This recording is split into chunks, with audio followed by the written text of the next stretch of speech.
Mirza television కి స్వాగతం. పొడిచిన దాంట్లో చెల్లికి పొడిచాడు, మరి తల్లికి పొడిచాడు, అలాగే కత్తి పొడితో వాళ్ళ చిన్నాయనకు కూడా పొడిచి చంపేశారు. ఇలాంటి నాయకుడు నిజంగా మన రాష్ట్రాన్ని 5 ఏళ్ళు పరిపాలించాలంటే మనం సిగ్గుచేటు తల వంచుకోవాల్సిన పరిస్థితి ఏదైనా ఉంది. వాళ్ళ నాయకులు కూడా సిగ్గు లేకోకుండా ఈరోజు కొంతమంది ఆ జెండాలు పట్టుకొని ఏదో అది ఇది చెప్పుకుంటూ తిరుగుతున్నారు.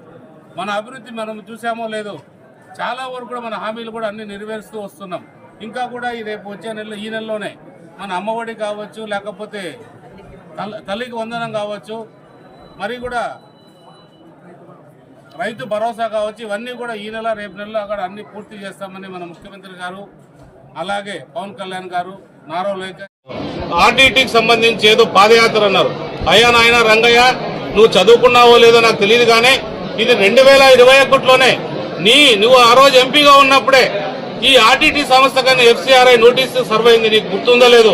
ఫస్ట్ ఆ పేపర్లో ఆర్టీటీ వాళ్ళతో తెచ్చుకొని నువ్వు చదివి తర్వాత నువ్వు మళ్ళీ పాదయాత్ర అన్న చేయి, మళ్ళీ మోగాలయాత్ర అన్న చేయి, నడకయాత్ర అన్న చేయి, నీకేం అభ్యంతరం లేదు. కాకపోతే ఆ రోజు 2021 నుంచి ఈ రోజు చేసావు. ఒక ఉద్యోగస్తుడిగా వచ్చి పార్లమెంట్ హౌస్ లో నీకు ఇచ్చిన ఆఫీస్ లో మీ నాయకుడు ఫోటో పెట్టుకోవచ్చు, మీ నాయకుడు వల్ల కుటుంబ సభ్యులు ఫోటోలు పెట్టుకుంటే దానికి కూడా ఏ రకమైన అభ్యంతరాలు ఉండవు. కాబట్టి అది వేరు, ఇక్కడ జెడ్పీ ఆఫీస్ అనేది వేరు. ఇది ఒక ప్రభుత్వ కార్యాలయం.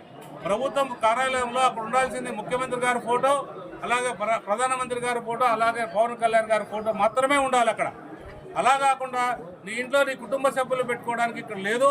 అది ఏదైనా ఉంటే నీ ఇంట్లో పెట్టుకొని నీకు కావాల్సినట్టు ఏదైనా చేసుకోవచ్చు తప్ప ఇలాంటి చౌకబారు వ్యాపారాలు, రకరకాలుగా అనుభవం లేదు. సీనియర్లు జూనియర్లు అంటున్నావు, నీకేం అనుభవం?